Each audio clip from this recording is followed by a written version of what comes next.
Live from New Delhi, you're watching DD India News Hour, India's voice to the world. I'm Abhishek Mahajan. Coming up in the next hour. Global aid heads to Venezuela as earthquake death toll climbs. Rescuers race against time to find survivors. Tensions escalate in the Strait of Hormuz as UN maritime evacuation is suspended after a ship attack. US and Gulf nations reject Iran's restrictions. Prime Minister Narendra Modi to visit Seychelles as guest of honor for National Day celebrations. Talks to focus on strengthening bilateral ties. And in FIFA World Cup, Ecuador upset Germany with 2-1 win to squeeze into last 32. Mouth-watering duel between France and Norway set to take place on Friday night. The top spot in Group I up for grabs.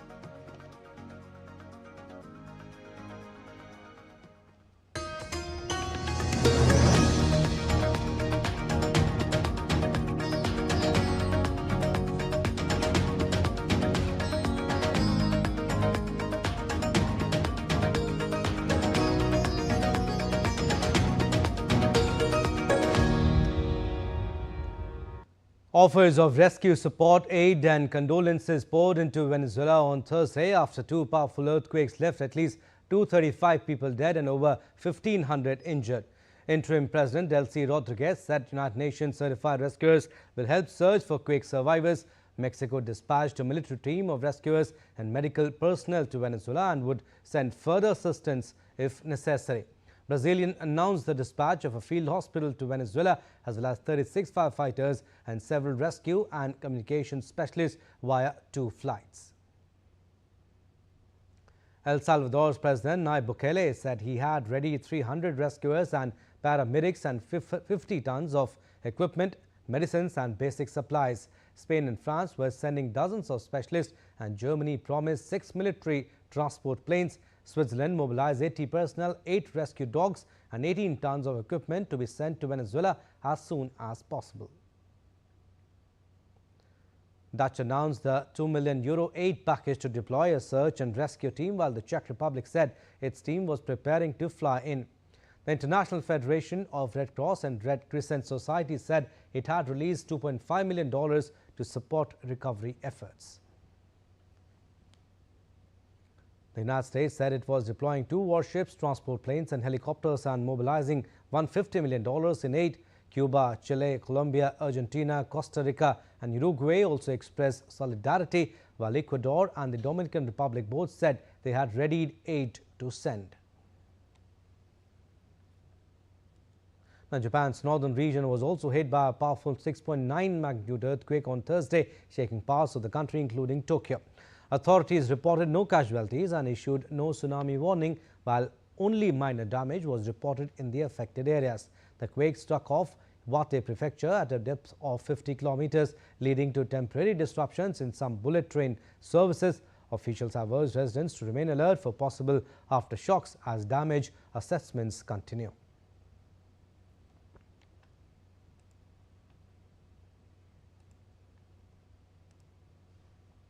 And in a major update from West Asia, the UN International Maritime Organization paused its operation to escort ships through the Strait of Hormuz on Thursday after a vessel reported an attack.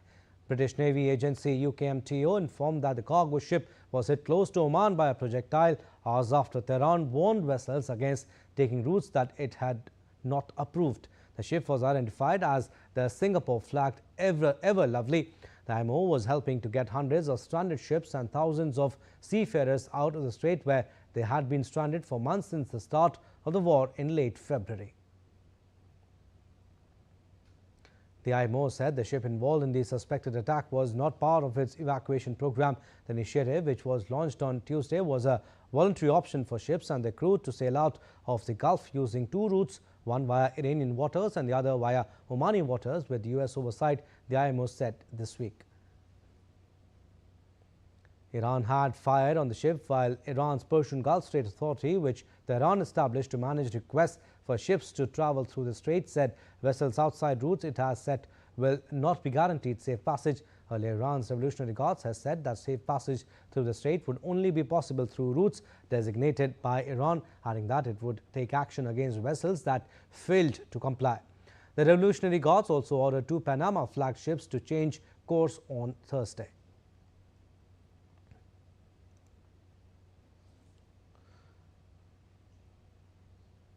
And the United Nations Security Council renews the UN's Golan Heights peacekeeping mission called UN Disengagement Observer Force in a unanimous vote. Syria's representative to the United Nations, Ibrahim Ulabi, said that the Council has reaffirmed the validity of 1974 agreement, the necessity of fully respecting it, and the prohibition of any military presence in the area of separation.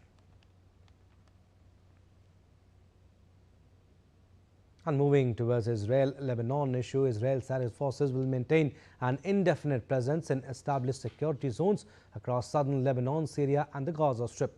Both Prime Minister Benjamin Netanyahu and Israeli Defense Minister Israel Katz directed warnings towards Tehran. Katz followed with a direct threat of overwhelming military retaliation should Iran attempt to intervene. The IDF will remain in the security zones in Lebanon, in Syria and in Gaza without any time limit. We oppose the withdrawal of IDF forces from the security zone in Lebanon, despite all the pressures that exist and those that will yet come. We will not withdraw from the security zone in Lebanon and also in Syria. And there is another important message which I hope is clearly understood in Tehran. If Iran attacks Israel because of our activities in Lebanon, or for any other reason, we will strike it with full force in a way that will clearly demonstrate the gap in power between us. Netanyahu reiterated his long-standing pledge to prevent Iran from obtaining a nuclear weapon. He also addressed friction with international allies, specifically pointing to a temporary halt in ammunition shipments from the United States during the conflict. מפסגת הבופור, ואנחנו נישאר ככל שידרש באזור הביטחון בדרום לבנון. אנחנו לא עומדים לסגת ממנו. הלחצים מחו"ל כללו הפסקת אספקת תחמושת בזמן המלחמה, ומי כמוכם יודעים כמה זה חשוב. ונאלצתי לומר לידידינו האמריקנים, הם שאלו אותי, כיצד תילחמו? ואני אמרתי להם, אם נצטרך, נילחם בציפורניים, אבל אנחנו נילחם ונעדוף את האויבים ונכה אותם, מכה אחת אפיים. US President Donald Trump warned earlier this month that if Iran did not honor an agreement aimed at ending the war and reopening the strait, that the US would probably go back to bombing the country again. Before that attack, President Trump said the United States would soon buy wheat, soybeans and corn from American farmers using Iranian assets that have been frozen under US sanctions. Opening markets to the American exports, and all over the world we're opening up markets for the farmers. And we have another one, a new market coming up, and that's called the lovely country of Iran. It's a beautiful place. Would anybody like to go there? The Islamic Republic of Iran. They're having a hard time with food, and we're going to be taking some of their money and we'll spend it, and we're going to be buying wheat, soybeans, and corn, a lot of it. And that process is going to be starting pretty soon. It's going to be pretty big, too. I think it's going to be very big. And the International Atomic Energy Agency says a preliminary US-Iran agreement allows UN inspectors access to Tehran's nuclear sites. IAEA Chief Rafael Grossi said the deal gives the agency a clear verification role and confirmed that initial discussions on resuming inspections have already begun. The interim accord opens the door to 60 days of negotiations aimed at reaching a comprehensive agreement on Iran's nuclear program and other outstanding issues. A memorandum of understanding was subscribed by the two presidents, by President Donald Trump and President Pezeshkian from Iran. And this agreement expressly indicates that the nuclear part will be supervised, monitored by the IAEA. MOU specifically indicates that the nuclear part of the memorandum will be supervised, this is the word, will be supervised by the IEA. In order to supervise, we need to inspect. There is no other way. And to discuss more on the latest developments in West Asia, we are joined by Ambassador Manjeev Singh Puri, former senior diplomat. Ambassador Puri, welcome to DD India. Appreciate you giving us your precious time. First of all, the situation around the Strait of Hormuz appears to be escalating again with an attack on a merchant vessel and fresh warnings from Iran. How serious is this latest escalation, and what does it tell us about the direction of the US-Iran crisis? Abhishek, thank you very much. The fact that, this sort of agreement in principle has happened, that talks have begun, that President Trump is talking in terms of Iran being a place of interest to the United States economically, all of this hints that there is an interest among the United States, the Iranians and others to get it going. But your report also mentioned the real crux of the problem there, which is Israel and what they are up to. And this is something that we need to figure out. In fact, I'll put it very bluntly. If the United States is unable to, let me say, control Israel in terms of what it's doing, the Israelis will continue to be a major issue here in getting all of this done. That it has domestic political implications for President Trump, we all know that. That has implications for all of us in the world, we know it. But the Israeli elephant in the room, frankly, that needs to be tackled, and the ball is squarely in President Trump's court. Will he be able to do it? Let's see. I hope he is in a position to put the necessary kind of pressure on them. But the Israelis are also playing domestic politics. There's elections coming up. President Netanyahu is not in the kind of strong position that we think he is. And so, therefore, this is the sum total of it. The old-fashioned story, domestic politics, Trump's foreign policy, no matter the implications for the rest of the world and for yourself. No, but Ambassador, only recently there were indications of a ceasefire framework and also diplomacy, renewed diplomacy, I should say. Do these developments suggest that the peace process is now under serious strain? So let me put it to you like this. I don't think so. But that these particular elements which can strain these talks, which can make things difficult and which can make this 60-day process a tortuous one, you are seeing signs of that.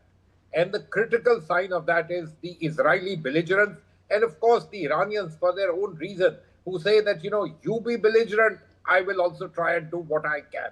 And in a very interesting sense, don't you find President Trump trying to play peacemaker out here?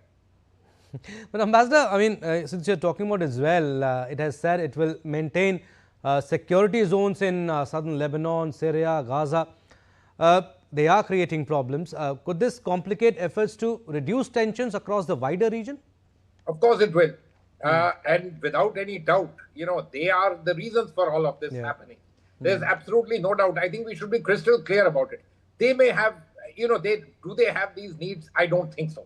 They are by far the strongest military in the region. None of these chaps can do really much. So there is a great deal of domestic politics. Look, when we started off all this with Gaza, there was this entire business of President Netanyahu facing court action, judicial action to remove him in his own country. Has that changed? It hasn't. It's gone on for 2 years. So there's domestic politics that is being played very strongly. In the United States, President Trump has his own sets of issues with the November elections coming up, etc. The Iranians, whether we like it or not, they've shown a great deal of resilience, but haven't they taken a great deal of beating, a great deal of battering? And all of us have suffered as a result of the Straits of Hormuz not being an international water channel through which oil, the largest amount of oil to other countries was flowing, and fertilizers and so many other things. But Ambassador, looking ahead, what are the possible scenarios over the next few weeks? Maybe are we more likely to see renewed diplomacy, maybe continued low-intensity confrontation, or maybe wider escalation? So I don't rule out this kind of intensity confrontation, whether you call it low or high. I don't rule that out. But will the push for diplomacy, push for the talks continue? I also see that going forward.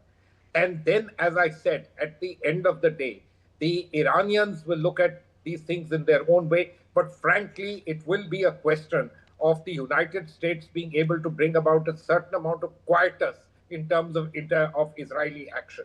It doesn't mean in any way compromising Israel's security needs. But in terms of being a provocative set of actions, can you bring it out? I think that will be important. Very quickly, Ambassador, the international community has repeatedly called for restraint, but developments on the ground often move faster than diplomacy. What do you think, sir? What more can global institutions do to prevent further escalation? Well, global institutions, and the G7 recently met all of us. Are we putting a due sets of efforts to try and say, look, let's try and take this forward? When this agreement was signed, everybody welcomed it. Who would not welcome it? The Israelis didn't welcome it. Yeah. I'll be very honest with you. From my perspective, I fully appreciate and understand Israel and its security. But I am afraid the issue here is that, their understanding and the way they have been able to spun this particular deal out has reached a point where it's not just Israel versus Iran, but it's affecting all of us and the rest of the world. And so, frankly, a degree of global pressure that, look, let's get it done is important. But the globe, does it really have abilities? The answer is, I'm afraid, very limited. Yes, not limited to those three countries, but like you said, it is affecting rest of the world too. Thank you, Ambassador. We'll leave it at that. Thank you for your insights. Moving on, Prime Minister Narendra Modi will undertake a visit to Seychelles from 27th to 29th June. PM Modi will attend the Golden Jubilee celebrations of the National Day of Seychelles as the guest of honor. PM Modi last visited Seychelles in 2015. A contingent of the Indian Defence Forces along with 2 Indian Navy ships will participate in these celebrations. During the visit, Prime Minister will hold talks with Seychelles President Hormuz to review the full spectrum of bilateral cooperation. Prime Minister will also address the National Assembly of Seychelles and will interact with Indian diaspora. As a key maritime neighbor in the Indian Ocean region, Seychelles holds a special place in India's Vision Mahasagar. And the visit will reaffirm the strong and enduring friendship between India and Seychelles and reinforce the bilateral relationship across all sectors.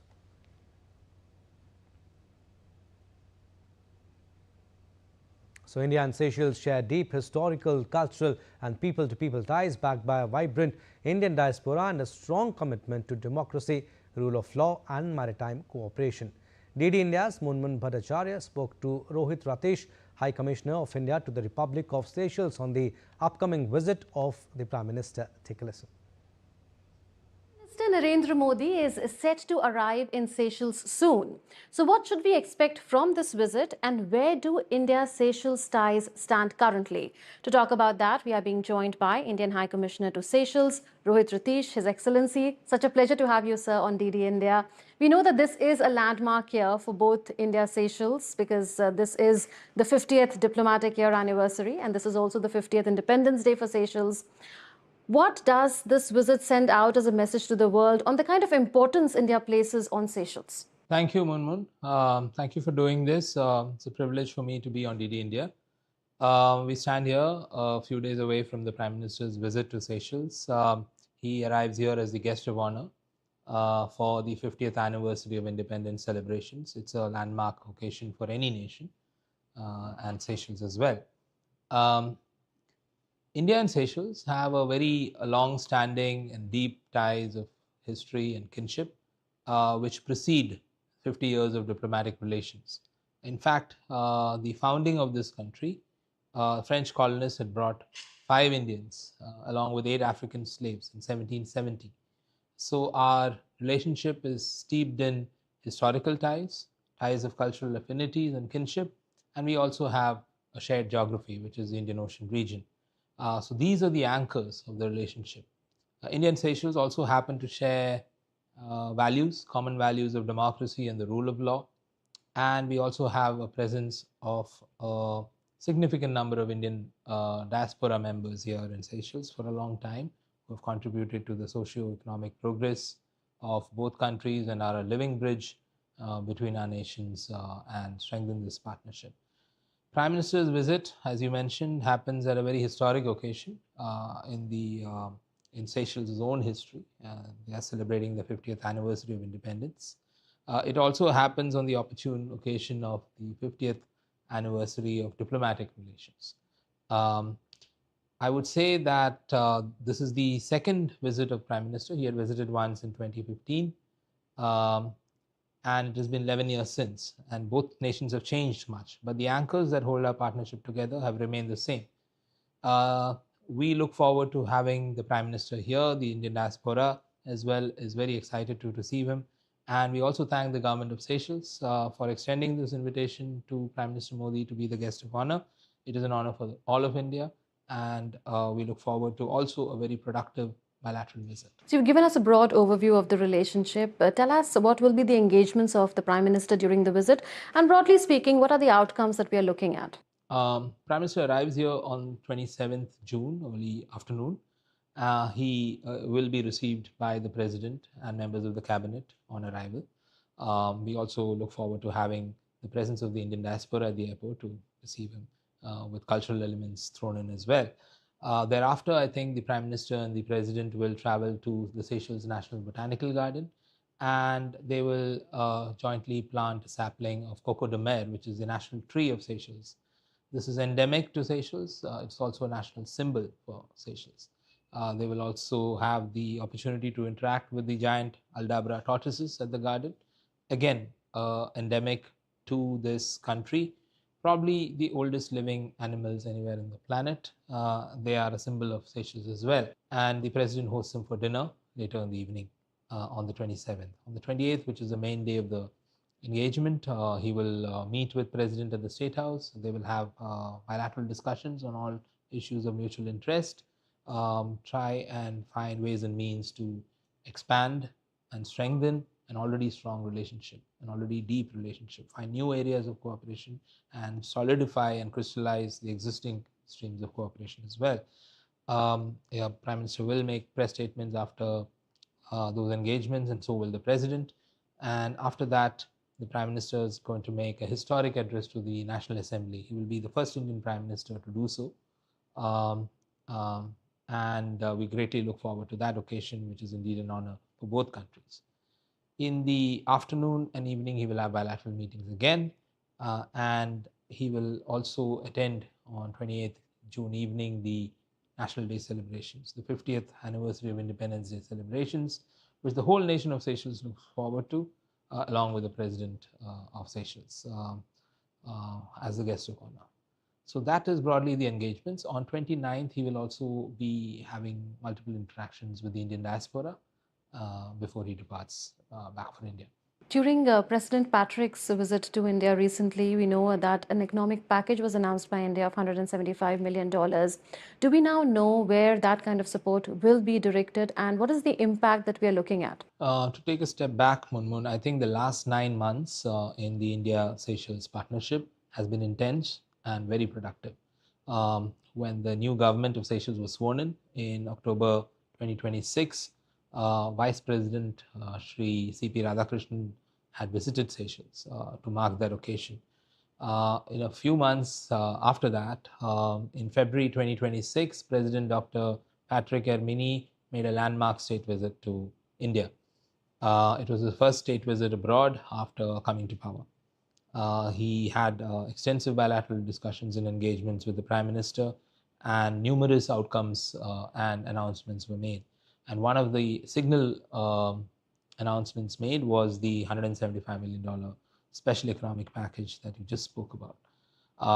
In the last 4 months, both sides have worked coordinatedly together to try and put together the rails, the means to which through which we could implement this package. The package comprises of a $125 million rupee line of credit and a $50 million grant.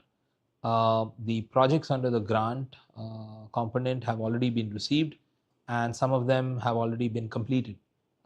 We will also be handing over 1,000 metric tons of rice and cement, 8,500 metric tons of cement to the Seychelles for to meet their needs arising out of supply shocks that they have faced during the West Asia conflict. Prime Minister will also be handing over 10 ambulances to the government of Seychelles to strengthen their emergency health needs. So you can see forward movement on the special economic package within 4 months.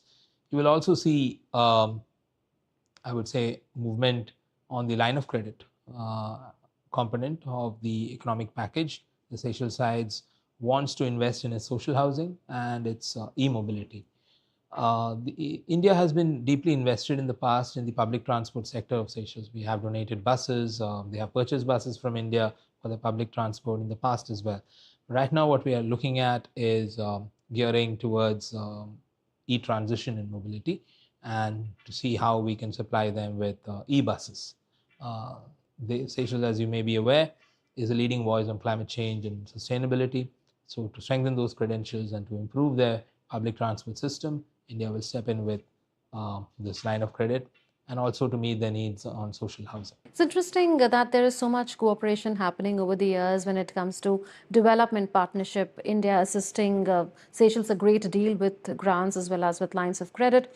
Having said that, we know that trade is modest between India and Seychelles. There's a lot of potential there.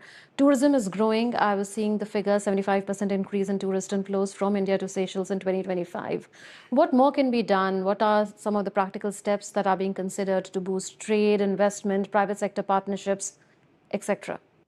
You're right, Munmun. This is an important area of focus for both governments and for both societies at large. I think we already have some strengths in place. The Indian diaspora acts as a living bridge between the two nations in terms of social, cultural, but also business ties.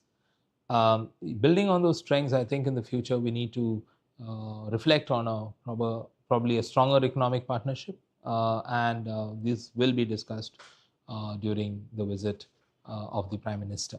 People-to-people ties are the foundation of this partnership. It has been for a long time, and both governments recognize that and will work on improving connectivity, improving logistics, and helping trade to see if standards align, harmonize them, etc., to see how we can build on the existing ties and create a wider architecture of an economic partnership to take people to people as well as business ties forward. Coming to blue economy, you were talking about the rich biodiversity of Seychelles a short while back. What more can India and Seychelles do in this context, considering that Seychelles has already positioned itself as a leader in the blue economy? So in terms of, say, fisheries, marine research, ocean-based industries, etc., are we looking at newer areas of cooperation or expanding existing cooperation? Yes, this is a very important area of bilateral cooperation and increasingly being recognized as such. You would recall during the state visit of President Ermeni to India in February 2026, this year, we did sign a few MOUs on ocean sciences. One was between INCOIS, our institute in Hyderabad, and the Seychelles Meteorological Authority on cooperation in ocean sciences and ocean observation. Work on that is ongoing. We also had an MOU signed on weather forecasting. And during this visit of the Prime Minister, I think some time will be devoted to discussions on improving joint research, trying to find new means of cooperation on the marine front, etc. President Dr. Ermeni had also visited the National Center for Sustainable Coastal Management in Chennai during his visit to India. That particular visit has sort of evolved into bilateral cooperation with the center from Chennai planning to visit next month here and take forward plans on marine spatial planning, coastal management, and marine conservation. So we look forward to increased bilateral cooperation in the marine research and the sustainability front. From a regional perspective, where does Seychelles fit in India's Mahasagar vision or Indo-Pacific vision, considering that increasingly the Indian Ocean region is becoming a theater for competition between major powers? Then how does India ensure that its relationship with Seychelles is development-driven, based on trust, transparency, and respect for integrity and sovereignty? Munmun, our defense and security ties are long-standing and mutually beneficial. In the past also, India has assisted Seychelles with its maritime security assets. We have gifted ships, patrol boats. We have also gifted Dornier aircraft to the Seychelles Air Force, Seychelles Defense Forces. And these continue to be used by the Seychelles Defense Forces to patrol and surveil their vast EEZ. This is a shared region. We inhabit a shared geography, the Indian Ocean, and we need to work to counter the threats that this region faces from illicit maritime activities like drug trafficking, human trafficking, legal fishing, etc., in a more coordinated and collaborative approach. Prime Minister has enunciated Vision Mahasagar, and Seychelles is a key partner of India in Vision Mahasagar. We also contribute to the training of Seychelles Defense Forces on a wide scale. Many of them, they're soldiers, they get trained in India, men and women both. And we will continue to strengthen our cooperation on the defense and security front, recognizing that these challenges need to be tackled through a more regional approach and through a framework of consensus and collaboration. In that context, I would say that many of the projects and initiatives under the Special Economic Package would be devoted to strengthening our defense and security cooperation. Okay. In terms of people-to-people ties, what can we expect during Prime Minister's visit? I think the Prime Minister's schedule does include several interactions with the diaspora.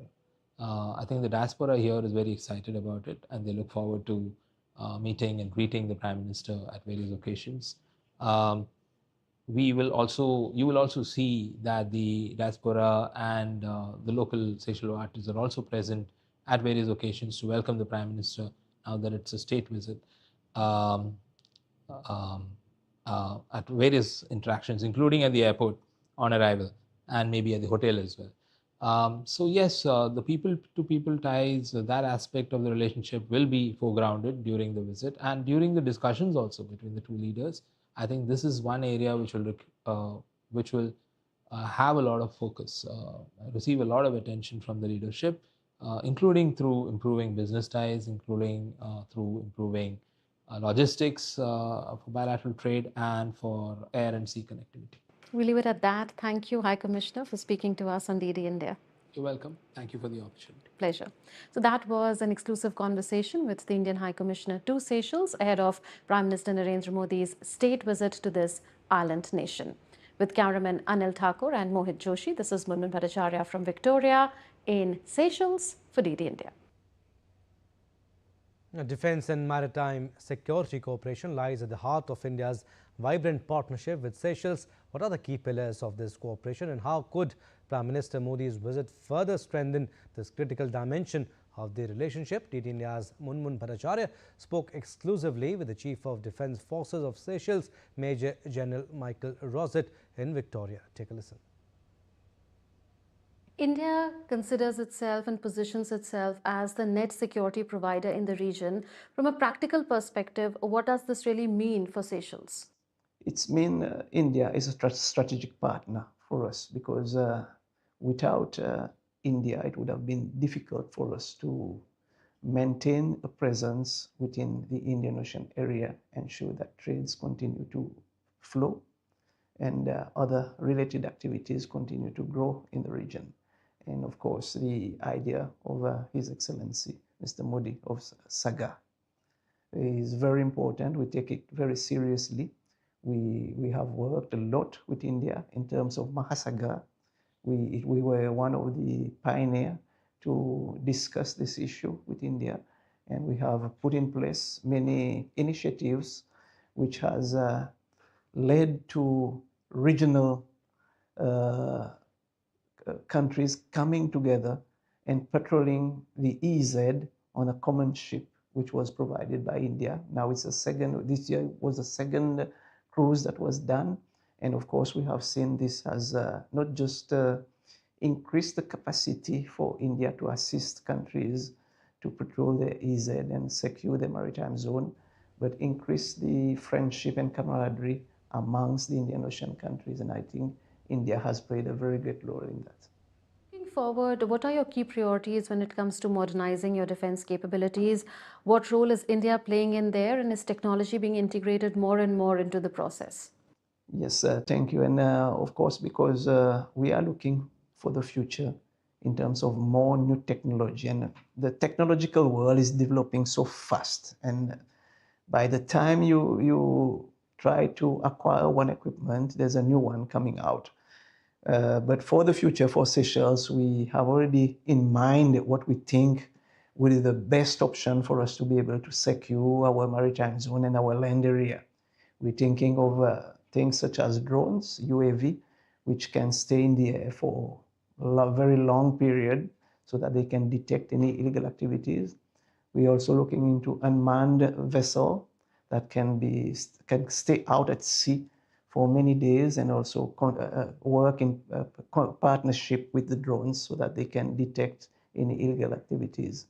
But of course, on the land side also, we are also looking into drones technology. That is part of the main battlefield equipment that are used. This is one area that we are looking into for our land forces also.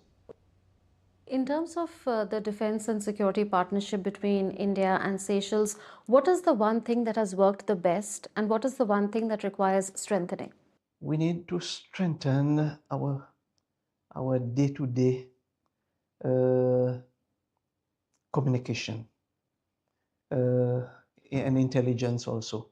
We know India is a very big country. They have a lot of ability to gather intelligence, to gather information. We need to, on a daily basis, to continue to work together, to look to the future, how we can best work together. Moving on, Commerce and Industry Minister Piyush Goyal was presented with an award for exceptional leadership in elevating UK-India ties at a ceremony in London. In a post on X, the minister expressed gratitude for the recognition and attributed it to bridge builders across various departments engaged in strengthening the bilateral ties, and affirmed that the best innings of the India-UK partnership are yet to come.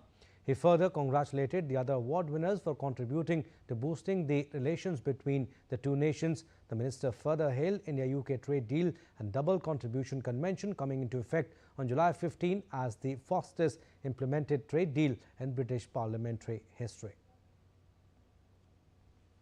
And a major international push to shape the future of artificial intelligence has taken place in Washington, with India joining a global effort to build a trusted technology ecosystem. At the Pax Silica Summit, 35 nations signed the joint statement on AI opportunity, aligning behind a pro-growth and pro-innovation approach for the AI era. The summit focused on trusted supply chains, stronger private sector participation, and building the infrastructure needed for the next century, including energy, compute, chips, and talent.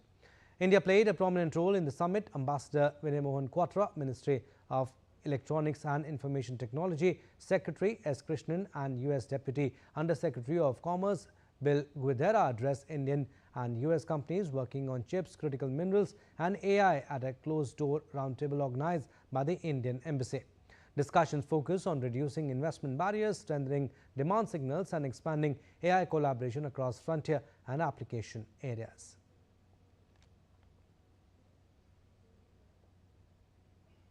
And Prime Minister Narendra Modi on Friday extended his greetings on the occasion of Muharram. Taking to social media platform X, he wrote, and I quote, "The sacrifice of Hazrat Imam Hussain continues to inspire many people to remain steadfast in the pursuit of truth and justice. It is also a reminder of the enduring power of courage and conviction."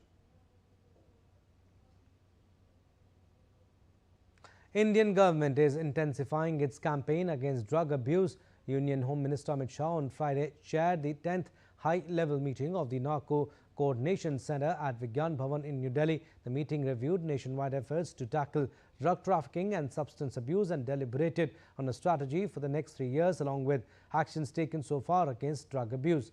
Union Minister Amit Shah also released the vision document on narcotics control 2026 to 2029, which will serve as a guiding framework to realize Prime Minister Narendra Modi's vision of a drug-free India.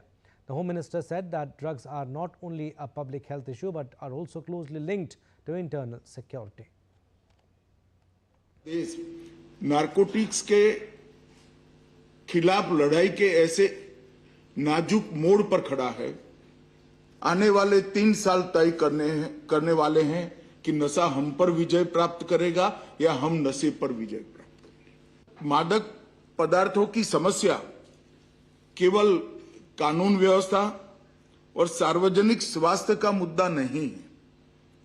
यह देश की आंतरिक सुरक्षा, सामाजिक स्थिरता, आर्थिक हितों की रक्षा और हमारी युवा पीढ़ी के माध्यम से देश के भविष्य के साथ जुड़ी हुई समस्या है। इसलिए हमारे पास इस पर विजय प्राप्त करने के अलावा और कोई रास्ता बचा ही नहीं है।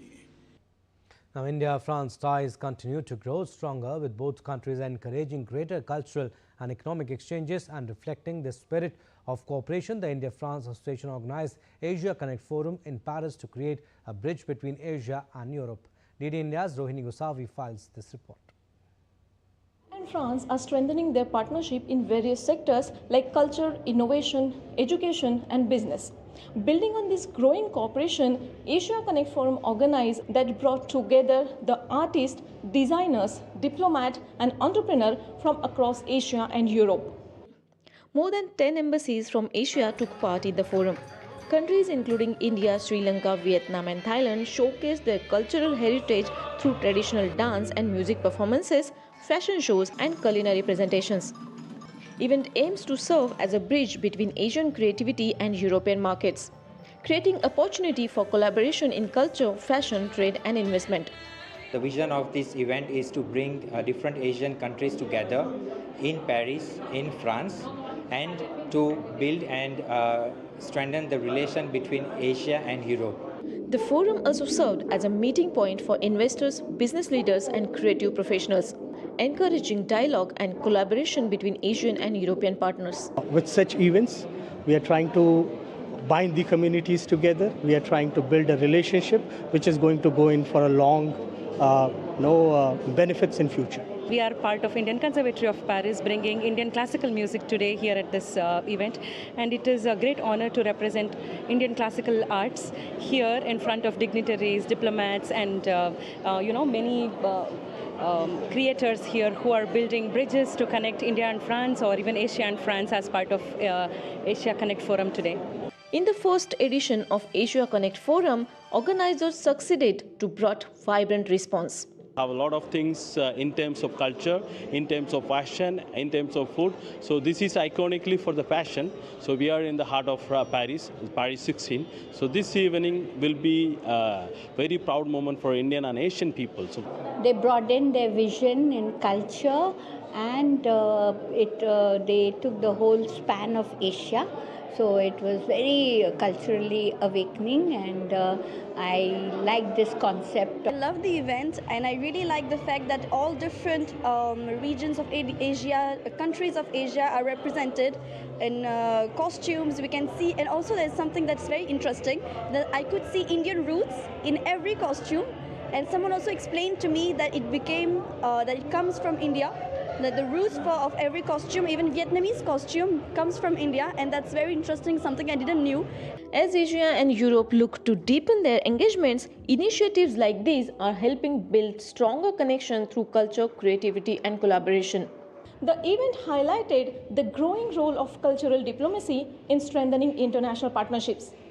This is Rohini Gosavi in Paris for DD India. And the Defence Research and Development Organization has handed over the final operational clearance certificate for the indigenous Netra airborne early warning and control system to the Indian Air Force, marking a major milestone in India's defence self-reliance. The final operational clearance was presented at a ceremony in Bengaluru nearly 9 years after the system received initial operational clearance in 2017. Developed jointly by DRDO, the Indian Air Force and industry partners, the Netra AEW&C system strengthens India's airborne surveillance, situational awareness and battle management capabilities. The IAF also highlighted the system's operational reliability during Operation Sindoor and the Balakot strikes, while Defence Minister Rajnath Singh described the achievement as a major boost to India's airborne surveillance and command and control capabilities. Let's now take a look at other stories making news. In northern India's Prayagraj city, a centuries-old walnut wood Tazia continues to be a focal point of Muharram observances believed to date back several centuries. The handcrafted structure is said to have been inspired by the architecture of the Saudagar Mosque and has been preserved by generations of the same family. The Tazia reflects the city's enduring tradition of commemorating the sacrifice of Imam Hussain during Muharram. In northern India's Jammu region, scores of Nepali sadhus have begun arriving for the annual Amarnath Yatra, driven by deep spiritual devotion to Lord Shiva. The historic Ram Mandir in Jammu is serving as a key transit point, providing shelter and food before the pilgrims continue their journey to the Himalayan cave shrine in Kashmir. The annual pilgrimage to the sacred Amarnath cave is scheduled to begin on July 3rd. And Japanese airlines cancelled more than 100 flights on Friday as two tropical storms approaches the archipelago, with authorities warning of flooding and landslides in several areas. Japan Airlines and All Nippon Airways have cancelled around 120 flights in total, mainly affecting routes to and from Okinawa and Kagoshima. Local authorities in parts of Kyoto have advised thousands of residents to evacuate due to landslide risk, while Osaka and Kyoto have warned of rising river levels and potential flooding. In Taiwan, more than 1,600 people were evacuated from their homes, and schools and offices were shut in several areas as Mekhala triggered torrential rain, floods and landslides across the island. No casualties were reported, but authorities warned on Friday of potentially dangerous debris flows in mountainous areas of the country.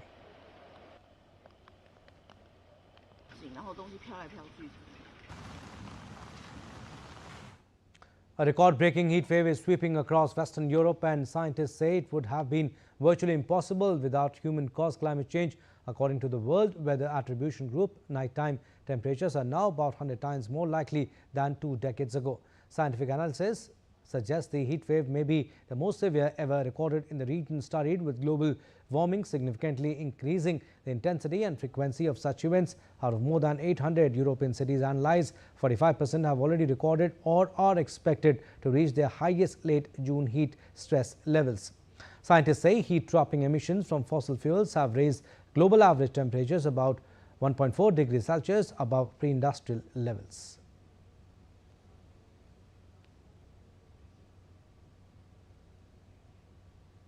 And Europe is dealing with a massive heat wave this week, with several regions breaking all-time records on the temperature scale. Germany sits right in the middle of it, and the country has seen the thermometer climbing for days. Lars Holter is with Deutsche Welle and joins me from Berlin. Good to have you, Lars. What's the situation like, and how are people dealing with it? It is brutally warm indeed. Here in Berlin, as a matter of fact, the worst is yet to come this weekend, when we are expecting temperatures over 40 degrees Celsius. They're already having those record highs in France, and now it's drifting over in the next couple of days. And while obviously people are sweating, running to pools and lakes and rivers if they can, there are bigger problems at hand. In France, for example, 3 nuclear power plants are running at half power, and 1 has been taken off the grid entirely. That's because there isn't enough water available in nearby rivers to cool the plants. Therefore, around 70,000 households are currently without electricity. And that obviously makes matters even worse, because as it gets hotter, people need power for cooling. Sales for air conditioning units are on the rise. Looking at some numbers for Germany, demand has doubled last year to over 300,000 units, and it will likely rise drastically again. We'll leave it at that. Thank you for your inputs. Lars Holter reporting from Berlin. Now updates on FIFA World Cup.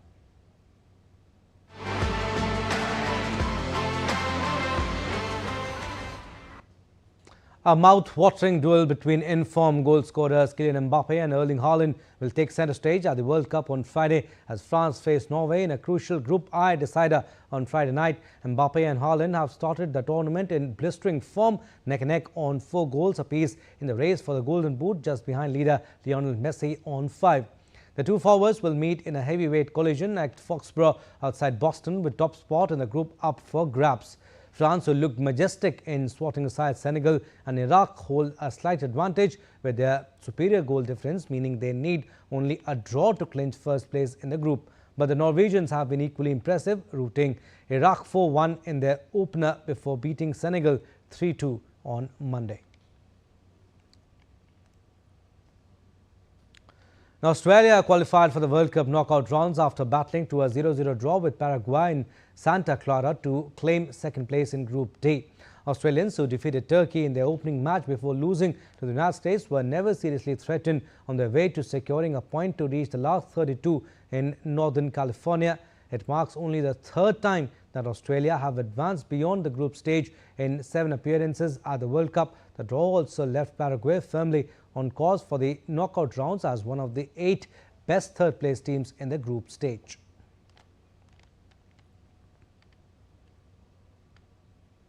Meanwhile, Turkey beat a heavily changed United States 3-2 with a late Kaan winner in a dead rubber clash that gave the World Cup co-host their sternest test so far ahead of the knockout rounds. The United States had already secured top spot in Group D and last 32 spot in the tournament.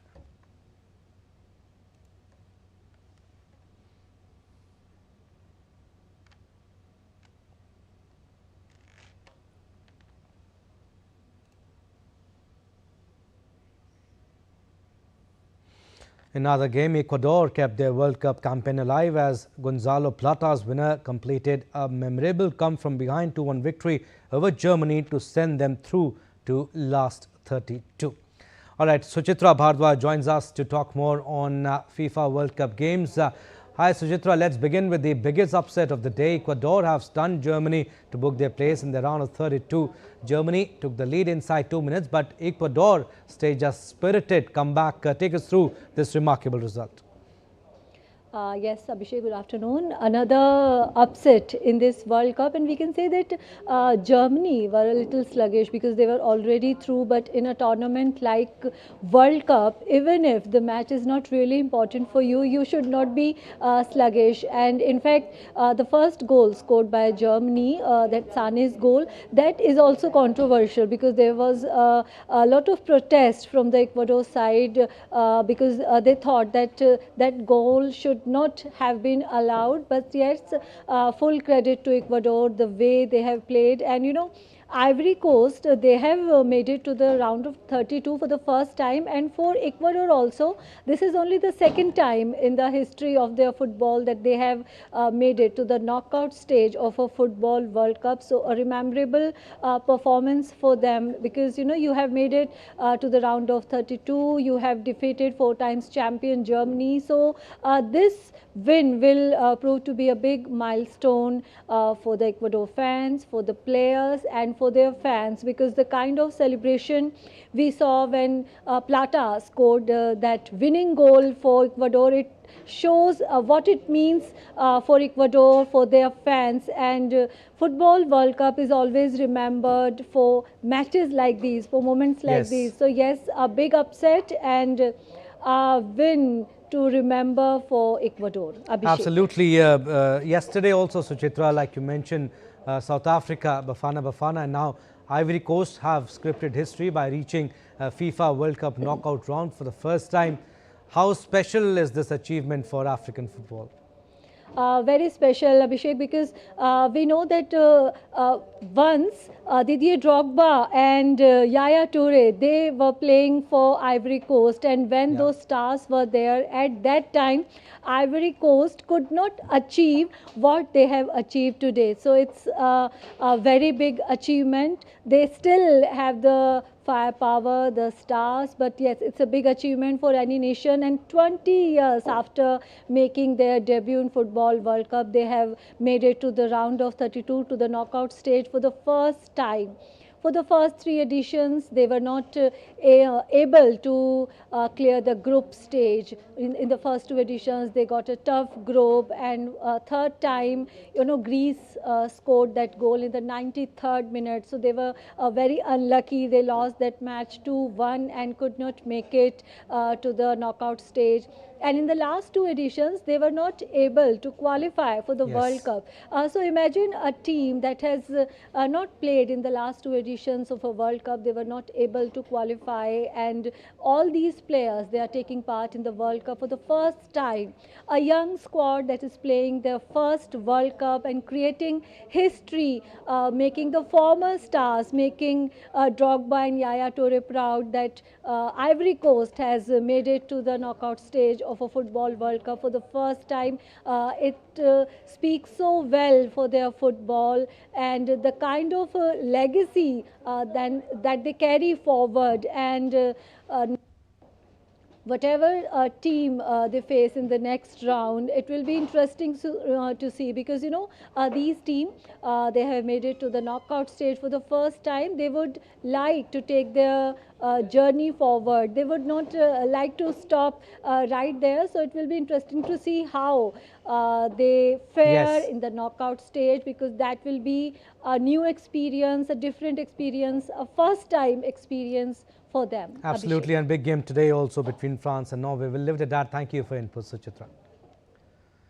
India will return to T20 International as they face Ireland in the first game of the 2-match series in Belfast today. The series marks a change of the guard, with Shreyas Iyer taking over T20 captaincy from Surya Kumar Yadav. However, all eyes will be on teenage prodigy Vaibhav Suryavanshi, who has been handed his maiden senior call-up and could become the youngest Indian player ever to play international cricket. Meanwhile, the Ireland cricket team will also be led by a new skipper, Lorcan Tucker. All right, that's all for this edition of DD India News Hour. You stay tuned for more news and updates. Namaskar.